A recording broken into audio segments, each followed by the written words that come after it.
Any student this loud would be a sure shot for detention. But at PS 85 in Queens, the rumble of passing trains on the elevated N and Q tracks across the street is its unwelcome soundtrack. As you see right now, how can anybody learn anything if you can't hear me? And this is every 5 minutes.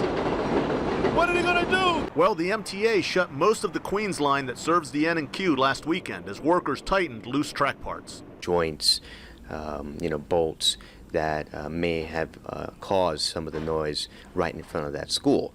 But that, in essence, is just a temporary fix. We have to go back and really replace, decades-old equipment, and that's what we plan on doing in 2015. And for the parents and local officials who complained about the noise for years, the finished product can't come soon enough. It's a very small first step, and a lot more needs to be done. If you're standing out here more than a couple of minutes, you'll hear just how loud it gets, and it's still too loud for the kids. Like Evie Hansopoulos' daughter, whose third-grade classroom at the front of the school gets the train noise full blast. She describes it as loud, annoying.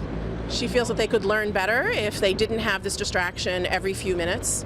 Windows propped open aren't helping things. And it's so loud that teachers and students have had to develop their own sign language, holding up signs like this every time a train passes. They will do things like touching their chin where the teacher would know that the lesson's not being conveyed. She has to stop. Every 3 minutes that goes on.